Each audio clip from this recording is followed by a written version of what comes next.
English chapter 2 hornbill. तो देखो, अब हमने इस चैप्टर के काफी लॉन्ग क्वेश्चन कर लिए हैं ना।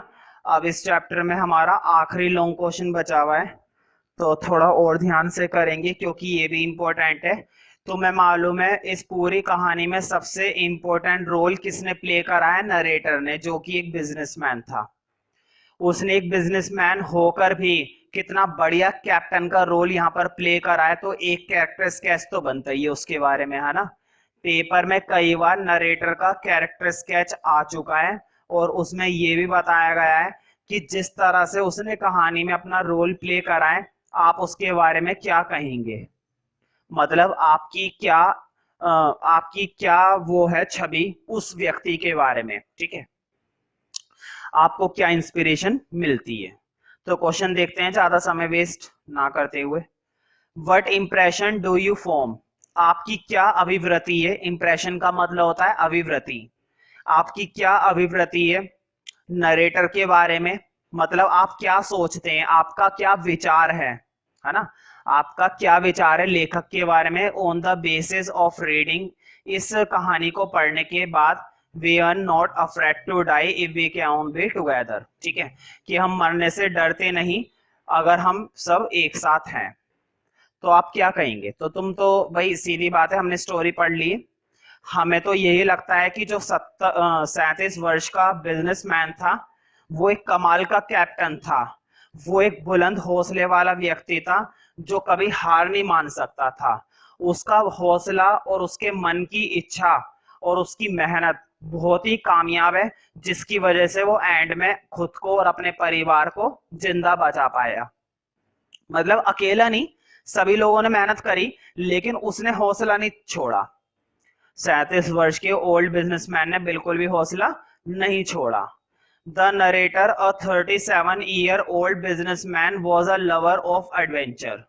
जो लेखक है 37 वर्ष का काफी पुराना businessman, was a lover of adventure, और उसे पसंद है एडवेंचर, है ना, जोखिम भरा काम, रोमांच भरा काम जिसमें खतरा हो, जिसमें थ्रिल एक्सपीरियंस हो, ठीक है। तो उसे बहुत पसंद था ये सब चीजें, वो इन सब चीजों से प्यार करता है। He had dream of going on around the world sea voyage। उसका सपना है पूरे वर्ल्ड की समुद्री यात्रा पर जाने का। मतलब उसके मन ही मन में एक सपना पनप रहा है। बताओ, एक बिजनेसमैन होके क्या क्या सोचने में लगा रहता है, कैसे कैसे सपने देखता है। खैर, तो उसके मन ही मन में सपना पनप रहा था कि मैं भी पूरे वर्ल्ड की जर्नी पर जाऊंगा, समुद्री यात्रा पर जाऊंगा, बिल्कुल उसी तरह जैसे कौन गया था भाई? कैप्टन जेम्स कुक, ठीक है। He and his wife had spent all the leisure hours for 16 years developing and improving their skills to travel on sea। बिल्कुल ठीक। मतलब सिर्फ ऐसा नहीं है कि सपना देख रहे हैं बेवकूफों की तरह, नहीं, ऐसा कुछ नहीं है। इतने भी मूर्ख नहीं है तुम्हारी तरह। सपना देख रहे हैं और सपने को पूरा करने के लिए पिछले 16 साल से ये और इसकी पत्नी दोनों के दोनों अंधाधुंध मेहनत कर रहे हैं, अपनी स्किल को डेवलप कर रहे हैं, खुद को इम्प्रूव कर रहे हैं। और बताओ 16 साल से, बताओ 16 साल में कोई ढंग का काम कर लेते तो कितना कुछ हो जाता। 16 साल से समुद्री यात्रा के बारे में तैयारी करने में लगे पड़े हैं। चलो खैर भाई, अपनी अपनी इच्छा होती है सबकी। तो 16 साल से जितना भी इनका खाली समय था, इनका जो लेजर आर्ट्स था, ये खुद को इम्प्रूव करने में लगा रहे थे। The narrator was practical in his approach. लेखक जो है वो बहुत ही प्रैक्टिकल है अप्रोच में। कुछ लोग होते हैं थिंकर्स, होते हैं थिंकर्स, मतलब होता है सोचते रहते हैं, विचारों में खोए रहते हैं, रियलिटी से कोई मतलब ही नहीं होता। नहीं, ऐसा नहीं है। 37-year-old बिजनेसमैन जिसके बारे में यहाँ पर बताया गया है, वो सिर्फ कहने वालों में से नहीं है, वो करने वालों में से भी है। उसने सपना देखा है तो उसे वो पूरा करके भी दिखा रहा है और खूब मेहनत से उस चीज की कोशिश कर रहा है। तो वो प्रैक्टिकल है, बहुत व्यवहारिक है। उसकी जो सोच है बहुत ही ज्यादा रियलिस्टिक है। कब क्या करना चाहिए ये बात उसे समझ में आती है और बहुत अच्छे से समझ में आती है। बहुत प्रैक्टिकल है, वो अनुभव है ना। उस बंदे को बहुत ही ज्यादा अनुभव है। उसकी जो अप्रोच है, उसकी जो दृष्टि, उसकी जो सोच है, वो बहुत प्रैक्टिकल है। हम लोगों की तरह नहीं, मूर्खों की तरह। He engaged 2 crewmen to help them. उसने 2 क्रूमैन को भी एंगेज करा, मतलब अपने साथ 2 क्रूमैन ले लिए।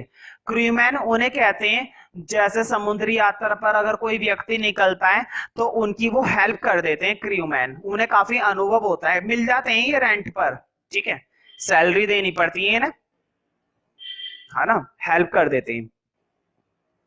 तो इसने भी 2 क्रूमैन अपने साथ एंगेज कर लिए, मतलब भाड़े पर ले लिए। टू हेल्प देम सेल, ताकि उनकी वो समुद्री यात्रा में मदद करें। Through the rough waters of the southern Indian ocean, जो साउथर्न इंडियन ओशियन की जो जबरदस्त पानी था, वो जो कठोर लहरें थी वहां की, वहां का जो रफ वाटर था उससे बचाने के लिए, उससे सहायता देने के लिए क्रूमैन को इसने भाड़े पर ले लिया था। ही हैड कीन फोरसाइट, फोरसाइट का मतलब होता है दूरदृष्टि और कीन का मतलब होता है तेज।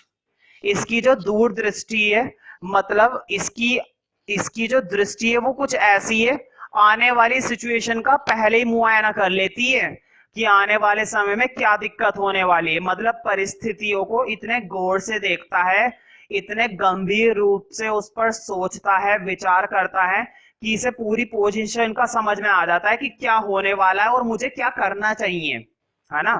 तो इसकी जो फोरसाइट है, इसकी जो दूरदृष्टि है वो बहुत ही कीन है। कीन का मतलब होता है तेज या अत्यधिक, है ना, गौर से।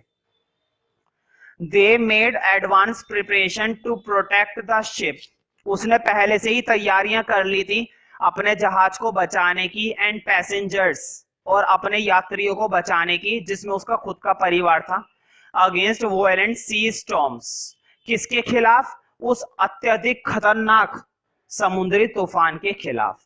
मतलब समुद्री तूफान से अपने परिवार को बचाने के लिए उसने इंतजार नहीं करा तूफान का, वो पहले से ही तैयारी में लग गया, क्योंकि उसकी दूरदृष्टि बहुत ही कमाल है।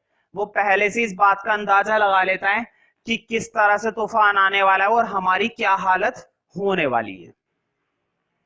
He did not lose hope, उसने अपनी आशा नहीं खोई, उसने अपना विश्वास नहीं खोया, काल्म शांत रहा, और करेज और हिम्मत से काम लिया, in the face of difficulty, मतलब जब कठिनाई उसके सामने आई, जब उसने कठिनाई का सामना करा बहुत ही साहस के साथ, शांति के साथ। एक इंसान की सबसे बड़ी ताकत यही होती है, बड़ी से बड़ी मुश्किल चीज भी, बड़ी से बड़ी परेशानी वाली बात भी बहुत आसान हो जाती है, हम उसको आसानी से सहन कर लेते हैं यदि हम उस चीज को पेशेंस के साथ सहन करें, ठीक है, शांति के साथ बर्दाश्त करें। अगर तुम नहीं कर पा रहे हो तो फिर गलत हो जाता है कुछ ना कुछ।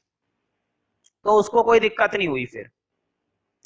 He had his priorities fixed, उसने अपनी प्राथमिकताओं को निश्चित करा। प्रायोरिटीज का मतलब होता है इंसान अगर अपने जीवन में इस चीज को निश्चित कर लेना कि उसे क्या करना है और क्या सबसे पहले करना है, तो बहुत ही बढ़िया रहता है।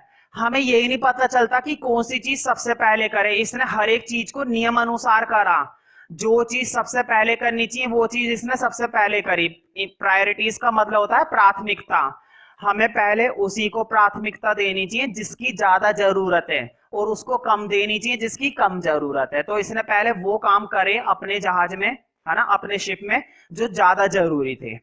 रिपेयरिंग द डैमेज शिप, इसने खराब शिप को ठीक करा, वो असेंशियल, वो बहुत ज्यादा जरूरी था। Everything else including injuries could wait, उसकी जो खुद की चोटें थी, मतलब शरीर पे जो जख्म हो गए थे, उसने उनकी तरफ ध्यान भी नहीं दिया, क्योंकि वो जानता था मेरी खुद की चोट तो वेट कर लेगी, जितना भी मैं दर्द सहन कर सकता हूं कर लूंगा, लेकिन अगर एक बार जहाज डूब गया या जहाज टूट गया तो फिर क्या करोगे, फिर तो सबको ही मरना पड़ेगा। इसलिए मेरी चोट तो वेट कर लेंगी, लेकिन पहले जहाज को ठीक करना बहुत ही ज्यादा जरूरी है। तो उसने जहाज को रिपेयर करना उचित समझा पहले।